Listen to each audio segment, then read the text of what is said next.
بسم اللہ الرحمن الرحیم. ناظرین، حیدر جعفری آپ کی خدمت میں حاضر. آپ کی آراء کے ہم بہت زیادہ مشکور ہیں. آپ ہمیں لگاتار کالز کر رہے ہیں، لگاتار ہمارے چینل کو سبسکرائب کر رہے ہیں اور ہمیں جو ہے وہ سجیشن بھی بھیج رہے ہیں. آپ کی سجیشنز کے مطابق اب ہم اگر آپ سے جو بات کریں گے وہ بات کریں گے جیمز کی، نگینے، کیونکہ اس کے کوشچنز بہت زیادہ ہیں. نگینہ ہوتا کیا ہے، اس کا امپیکٹ کیا ہے اور اسلامک پہلو اس کا کیا ہے.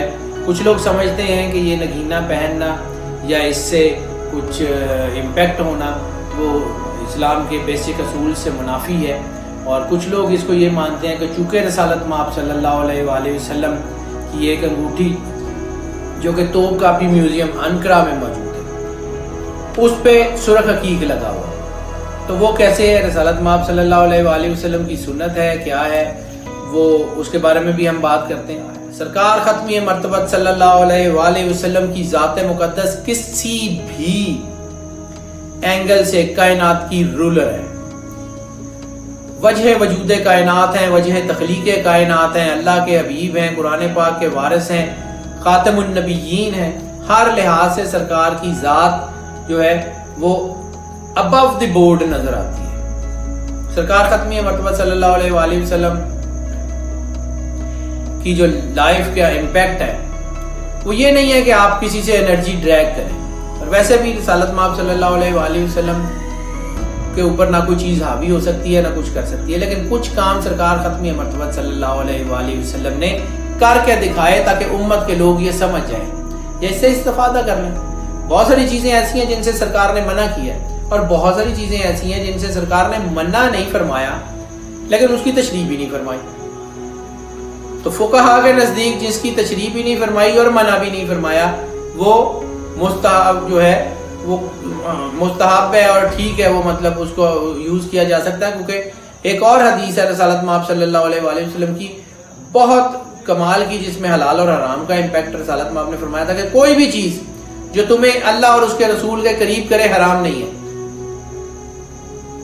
اگر آپ کے اندر نیکی کا جذبہ ابھرتا ہے یا آپ کے اندر کی نیگیٹیوٹی کم ہوتی ہے تو وہ کیسے ہو سکتا ہے کہ اس کے اوپر کوئی بین ہو، کوئی کیسے ہو سکتا ہے کہ اس کے اوپر کوئی مذہبی بیریئر لگا ہو، کوئی ریلیجیس بیریئر لگا ہو.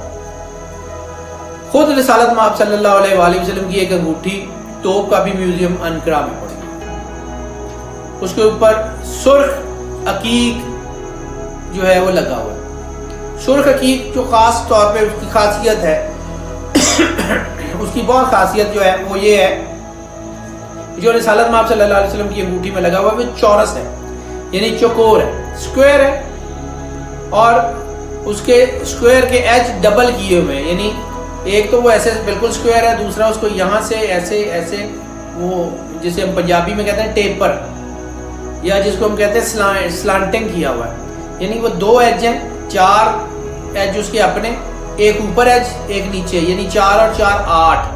عقیق سرخ، وہ سرخ عقیق 8 کونوں والا. آج دنیا 67 سے پریشان ہے، 67 ہو جاتی ہے، سیٹن کا توڑ نہیں ہے، سیٹن کا کیا کریں، سیٹن کا نمبر ہے 8، سیٹن کا توڑ ہے ریڈ. سرخ عقیق چوکور 8 کونوں والا، اس سے بڑی 67 کی علاج ہی کوئی نہیں. لیکن چونکہ سرکار ختمی مرتبہ صلی اللہ علیہ وسلم نے خود پہنا ہے، اس لیے نہیں پہنا نعوذ باللہ کہ ان کو ضرورت تھی امت کی رہنمائی کی. رسالت مآب صلی اللہ علیہ وسلم نے وہ پہنا. اب سنت سمجھ کے پہن لیں، یہ پہن لیں کہ سرکار ختمی مرتبہ صلی اللہ علیہ وآلہ وسلم کی سنت ہے سرخ عقیق پہننا. سرخ عقیق جسے ہم مطلب ایران کا سرخ عقیق یا یمن کا سرخ عقیق، وہ سرخ ہوتا ہے، مطلب کلیجی ٹائپ کا ہوتا ہے، وہ بالکل ریڈش نہیں ہوتا، وہ میرونش کلر کا ہوتا ہے، وہ پہن لیں. اس طرح مولا علی علیہ السلام کے ہاتھ میں فروزہ ہے، امام حسن علیہ السلام کے ہاتھ میں جو ہے پتھر ہے، امام زین العابدین کے ہاتھ میں زرد عقیق ہے. مولا حسن نے پرل بھی پہنا ہے، مونگا جسے یہ موتی کہتے ہیں، سچا موتی، وہ پہنا ہے. مولا حسن نے مرجان بھی پہنا ہے. اب اگر یہ صرف دیکھ لیں تو جیسے اسلام کی کوئی چیز وداؤٹ ریزن نہیں ہوتی، اسی طرح ائمہ معصومین کی اور انبیاء کی کوئی چیز بغیر کسی ریزن کے نہیں ہوتی۔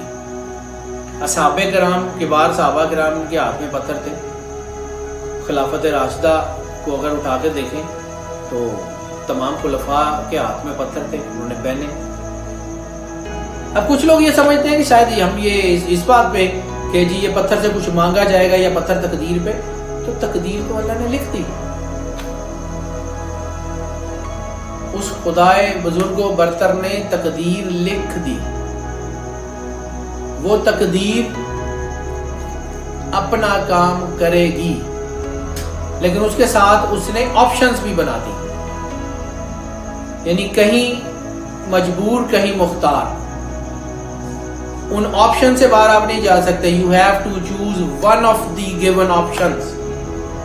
جیسے ہم مروزی سوال ہوتے ہیں کسی پیپر میں آبجیکٹیو ٹائپ کہ 4 آپشنز ہوتی ہیں، اس میں سے ایک صحیح ہوتی ہے، you have to choose the right one.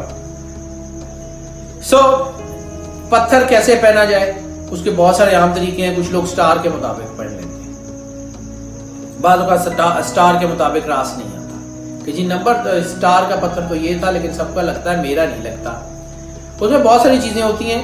جو سٹار کا ذائچہ ہوتا ہے وہ موسٹ آف کی بنیاد پہ اوپر ہوتا ہے کہ زیادہ تر لوگوں کے لیے یہ ہے اور باقی لوگوں کے لیے یہ ہے۔ سٹار کا امپیکٹ کیا ہے، نام کا امپیکٹ کیا ہے، والدہ کے نام کا امپیکٹ کیا ہے، یہ ساری چیزیں دیکھنی پڑتی۔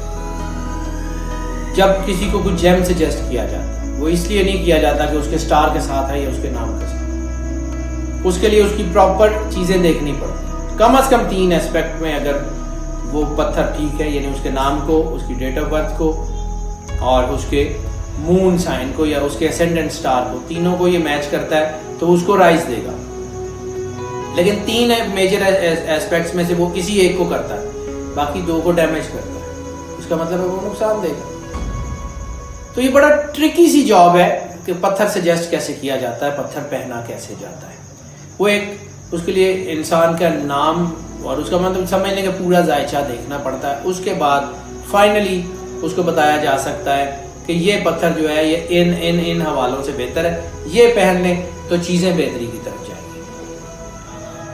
یہ سائنٹیفک اس کی ریزن ہے، اور اسلام بیسیکلی ایک سائنس کا دین ہے۔ اسلام بیسیکلی ایک ایسا دین ہے جو تمام جہانوں کے لیے آیا، ہر انسان کے لیے آیا، ہر کیٹیگری کے لیے آیا، ہر شعبہ زندگی کے لیے آیا۔ وہ کسی خاص شعبہ زندگی کا دین نہیں ہے، وہ کسی خاص کیٹیگری کا دین نہیں ہے، وہ پڑھے لکھوں کا یا ان پڑھوں کا دین نہیں ہے۔ وہ ان پڑھوں کے لیے بھی ہے، وہ پڑھے لکھوں کے لیے بھی ہے، وہ سائنس کے لوگوں کے لیے بھی ہے، وہ آرٹس کے لوگوں کے لیے بھی ہے، وہ ان لوگوں کے لیے بھی ہے کہ جو دین کی سمجھ رکھتے ہیں، اور ان لوگوں کے لیے بھی ہے جن کو دین کی سمجھ ہی کوئی نہیں ہے۔ اسلام ایک آفاقی مذہب ہے، ایک آفاقی دین ہے، اور جیسے خود قرآن پاک میں لا اکراہ فی الدین، تو دین میں کوئی جبر نہیں ہے۔ دین اللہ کو بائے ہارٹ ماننے کا نام ہے، دل سے تصدیق کرنے کا نام ہے۔ کلمہ زبانی پڑھ لینے سے کوئی امپیکٹ نہیں پڑتا جب تک آپ اس کو دل سے تسلیم نہ کر لیں۔ ہم پھر اپنے ٹاپک کی طرف واپس آتے ہیں۔ جیم، جب کسی کو سجیسٹ کیا جاتا ہے تو یہ سارے پہلو دیکھنے کے بعد اس کو سجیسٹ کیا جاتا ہے، اور یقیناً اس کا مطلب یہ نہیں ہوتا کہ یہ پتھر اس کو کچھ دے گا۔ دینا خدائے واحد کی ذات نے ہے، توحید سب سے اولا ہے۔ اور کچھ لوگوں کو یہ بھی ڈیفینیشن نہیں ہوتی کہ مطلب یہ شرک کیا ہے، تو وہ شرک میں کوئی بھی چیز ڈال دیتے ہیں، جبکہ خود رسول اللہ صلی اللہ علیہ وآلہ وسلم نے فتح مکہ کے موقع، آخری حج کے موقع پر خطبہ حجۃ الوداع میں فرمایا کہ مجھے، بلکہ اس کی پورا امپیکٹ یہ ہے کہ رسالت مآب صلی اللہ علیہ وسلم نے صحابہ کرام سے پوچھا کہ کیا اللہ کا بتایا ہوا پیغام میں نے ٹھیک ٹھیک پہنچا دیا؟ تو تمام صحابہ کرام نے کہا جی یا رسول اللہ، آپ نے دین کو بالکل ویسے پہنچا دیا جیسے پہنچانے کا حق تھا، آپ نے دین کو پہنچانے کا حق ادا کر دیا۔ سرکار نے 3 مرتبہ یہ سوال صحابہ کرام سے پوچھا اور پھر اس کے بعد کہا کہ میں نے دین کو اتنا روشن کر کے تمہارے سامنے پیش کر دیا ہے کہ مجھے اس بات کا کوئی ڈر نہیں کہ تم میرے بعد شرک میں مبتلا ہو جاؤ، مگر جان لو کہ میرے بعد تمہارا قبلہ مال ہوگا اور دنیا کا جاہو حشم ہوگا، یعنی تمہاری پرابلم کرسی اور پیسہ ہوگا، آج بھی ہوئی ہے۔ سو پرابلم از ناٹ کہ شرک رسالت مآب کے خود اپنے فرمان ہے، تو اس کی ڈیفینیشن کی طرف جائے گا تو وہ ایک لمبا ہو جائے گا، لیکن بہرحال ہم اپنے ٹاپک کے اوپر رہتے ہیں۔ تو یہ جو جیم ہے اس کو اختیار کرنے کے لیے آبویسلی کسی کنسلٹنٹ کی ضرورت پیش آئے گی، کسی ایسے شخص کی جو زندگی کے بہت سارے امپیکٹ کو جانتا ہو، ملٹیپل ٹیسٹنگ کے ذریعے وہ آپ کو آپ کا نگینہ سجیسٹ کرے، تاکہ اس نگینے کی انرجی سے آپ کے اندر کی جو سرکولیشنز ہیں، آپ کے اندر کی لائکنگ ڈس لائکنگ ہے، انسان کی پرسنالٹی کے اندر صرف جسم یا ظاہری جسمانی بیماریاں نہیں ہوتی، اس کے ساتھ کانشیس سب کانشیس، جیسے کہ سائیکالوجی میں کہتے ہیں کہ فوبیاز انسان کے تھرڈ لیول آف باڈی پہ بنتے ہیں۔ تھرڈ لیول آف باڈی کے اوپر دوائی تو افیکٹ کر ہی نہیں سکتی، تھرڈ لیول آف باڈی کو کیسے آپ جو ہے وہ ڈیفائن کریں گے؟ تھرڈ لیول آف باڈی کے اوپر تو نہ انجیکشن لگے گا، نہ گلوکوز لگے گا، نہ دوائی جائے گی۔ اس کے لیے کیا ہوگا؟ اس کے لیے وائبس چاہیے، وائبس۔ تو ویوز اینڈ وائبس جو ہے وہ یہاں سے اسٹرینتھن ہو کے آپ کی باڈی پہ امپیکٹ کریں گی اور آپ کے اندر سکون دیں گی۔ تو ناظرین، آپ کی آراء ہمارے لیے بہت امپورٹنٹ ہے، آپ کی آراء ہمیں آ رہی ہیں۔ اس ضمن میں اگر کچھ جاننا چاہیں، آپ کوئی سوشل کویسچن جاننا چاہیں، اپنی ذات کے بارے میں کچھ جاننا چاہیں، اپنی جو ہے وہ اس کے بارے میں کچھ جاننا چاہیں تو ہمیں ضرور بتائیے گا، ہمیں آپ کی آراء کا انتظار رہے گا۔ ہمارے چینل کا نام اور نمبر آپ اسکرین پہ دیکھ رہے ہیں۔ ہمارے چینل کو زیادہ سے زیادہ سبسکرائب کریں تاکہ ہم اپنی جو ویڈیوز ہیں وہ آپ تک زیادہ سے زیادہ فریکوینٹلی اور فلوئنٹلی پہنچاتے رہیں۔ اللہ تعالیٰ آپ کا حامی و ناصر ہو۔ اللہ حافظ۔